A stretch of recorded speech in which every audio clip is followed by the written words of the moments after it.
Dans une lutte acharnée contre la relégation, Colebossi se devait de réaliser un bon résultat lors de la venue samedi dernier au stade Marc Burdet du FC Concordia Lausanne. Et ça commence mal pour les Colésiens puisqu'après 6 minutes de jeu sur un coup franc de Danizan détourné sur le montant par Lamers, c'est Saunier qui peut glisser le cuir au fond du but. Les joueurs vaudois prennent l'avantage dans cette rencontre.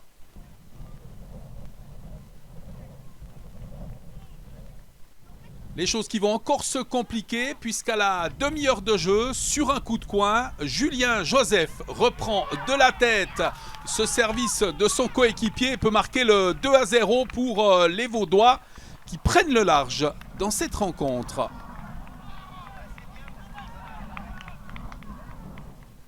Après le thé, les hommes d'Yves Miéville vont réagir, sans doute après avoir entendu les commentaires de leur entraîneur. David Salan hérite du ballon, le met en retrait sur Kevin Ben qui d'une frappe appuyée au ras du poteau permet à son équipe de revenir à 2-1. On ne joue que depuis 2 minutes dans cette deuxième période.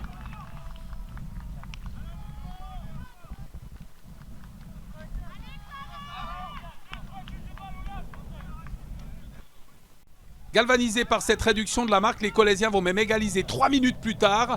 Albanese sert Salan qui décale sur Kerouedan. Ce dernier lève la tête, transmet devant lui sur Kevin Ben qui fête le doublé et qui permet aux Chevaliers de revenir à la hauteur des Vaudois. Les hommes d'Yves Miéville font preuve d'un grand caractère et se relancent complètement dans le match.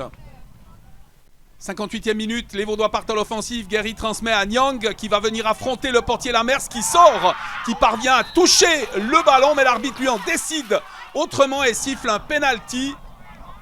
Décision injuste pour les Chevaliers. Le ralenti parle de lui-même.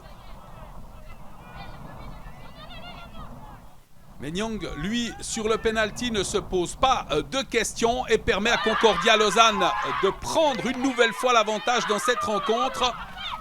Un résultat qui ne bougera plus et bien évidemment, c'est une très mauvaise opération pour Colebossi qui a encore 2 matchs face à des clubs genevois avec un déplacement du côté de Verrier Sport et ensuite la venue de Grand Saconnet. Les Colésiens en dessous de la barre qui se devront de réaliser 2 matchs parfaits pour sauver leur place en 2e Ligue Inter. C'est en tous les cas l'avis de David Salan, attaquant de la formation colésienne. Pas trop quoi dire aujourd'hui, c'est difficile parce qu'on se retrouve sous la barre, je crois.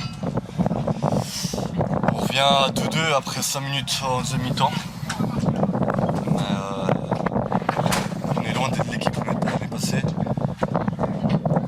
Il faut se dire, on mérite d'être où on est aujourd'hui. Parce que je pense qu'on n'a pas sur le terrain les valeurs que le club a.